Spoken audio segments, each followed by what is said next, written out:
The first light of morning spread across the wide valley as Ethan Carter guided his horse along the edge of a swollen river. Days of steady rain had turned the peaceful stream into a fast-moving wall of muddy water.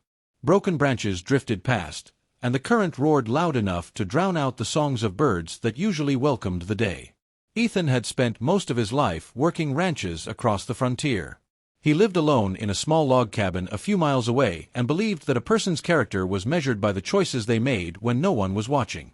That belief had earned him respect from neighbors, though he never sought praise.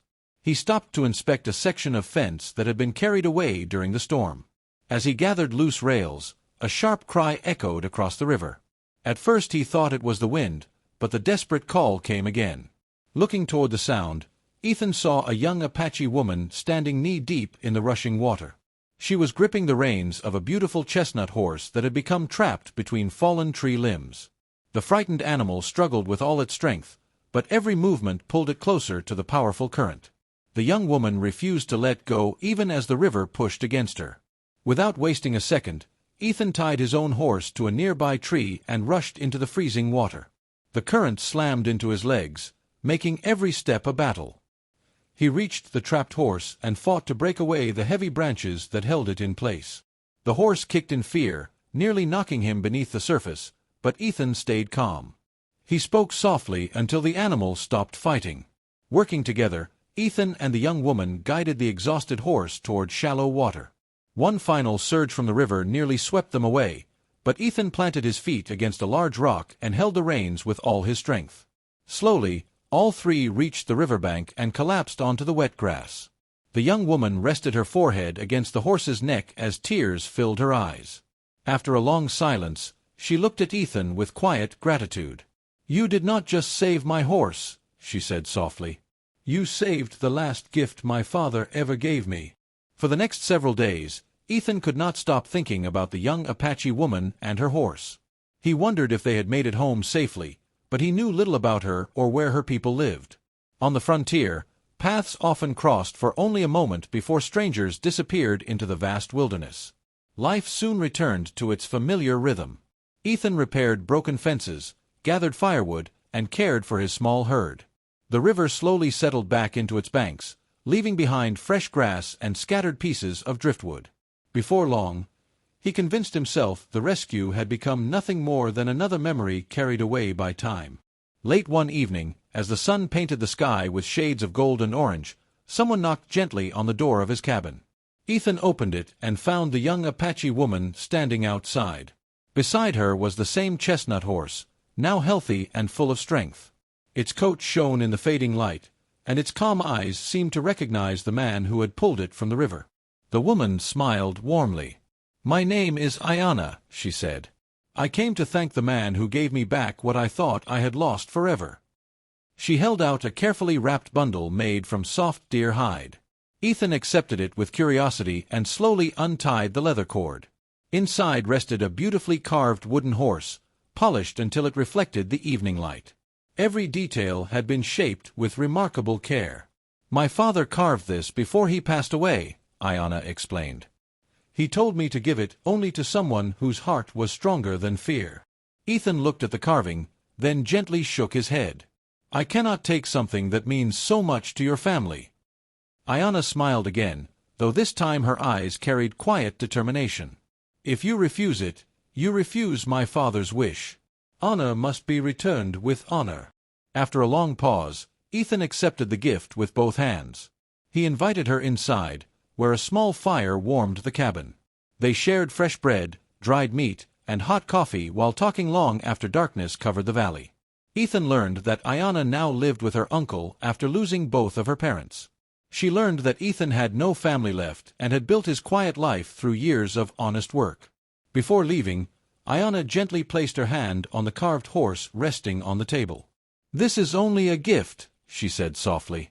"One day, I hope to repay your kindness in a way that truly matters."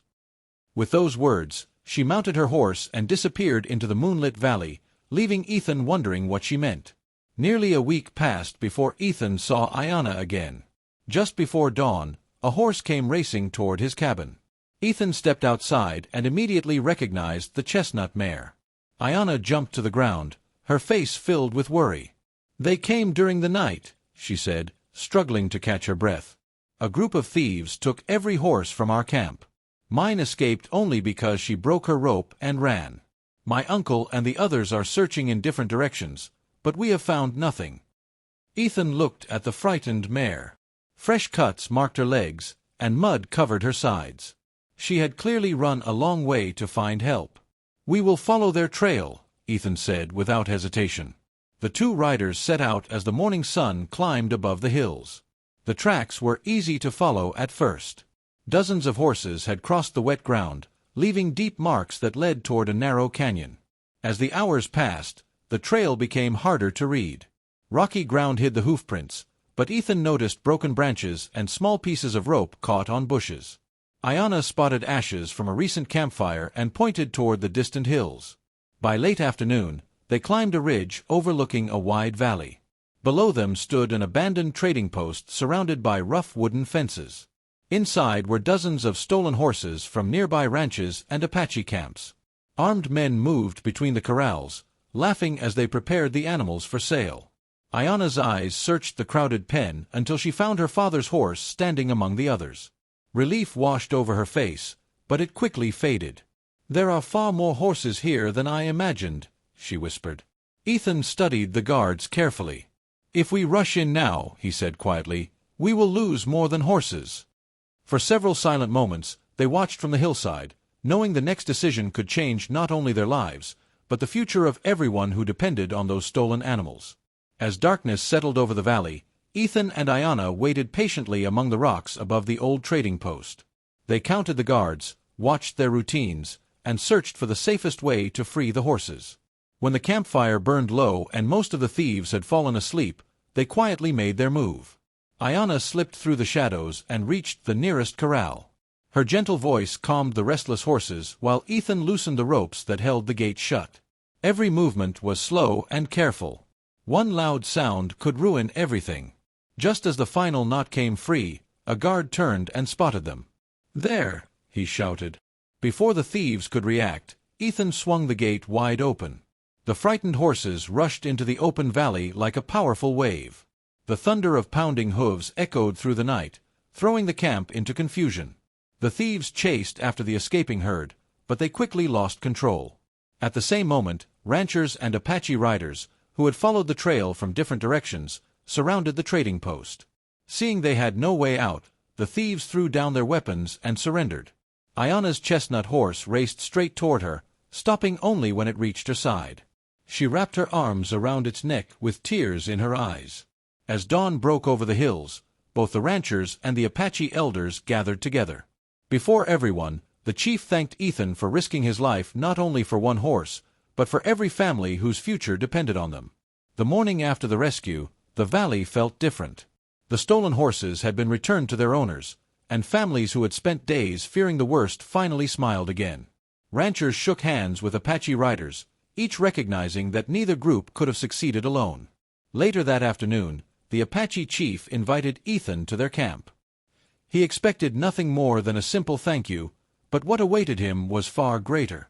The elders gathered in a large circle while children played nearby and families prepared food over small fires. Ayanna stood beside her uncle, holding the same carved wooden horse she had given Ethan days earlier. The chief stepped forward. "You entered the river to save a horse that was not yours. You crossed the valley to recover horses that belonged to strangers. You asked for no payment and expected no reward. A man who protects life with such courage is a friend to our people." He placed a beautifully woven blanket across Ethan's shoulders, a symbol of trust and respect that few outsiders had ever received. Ayanna smiled. "I told you the carving was only a gift," she said. "This is the reward that truly matters." Ethan looked around the camp and saw faces that no longer viewed him as a stranger. In that quiet moment, he understood that kindness had built a bridge where fear once stood. As the sun disappeared behind the distant mountains, he mounted his horse and began the ride home. The carved wooden horse rested safely in his saddlebag, while the woven blanket lay across his shoulders. He had entered the river expecting nothing in return. Instead, he had gained something that could never be bought with money, the trust of an entire people and a friendship that would last for the rest of his life. As the last rays of sunlight faded across the frontier, Ethan realized that the greatest rewards are never measured by gold, land, or possessions. They are found in the lives we touch, the courage we show when no one is watching, and the trust we earn through simple acts of kindness. One decision beside a raging river had changed 2 lives forever and proved that compassion can build friendships stronger than fear and prejudice. Thank you for joining us on this unforgettable journey across the Old West. If you enjoyed this story, please click the like button and subscribe to the channel for more original Western frontier stories filled with courage, honor, survival, and unexpected friendships. Turn on the notification bell so you never miss our next adventure. We would love to hear from you in the comments. What do you think was Ethan's greatest reward? Was it the carved horse, the honor of the Apache tribe, or the lifelong friendship he found? If this story touched your heart, share it with your friends and family so they can experience this inspiring tale as well. Until next time, keep the spirit of the frontier alive, and remember that one act of kindness can leave a legacy that lasts forever.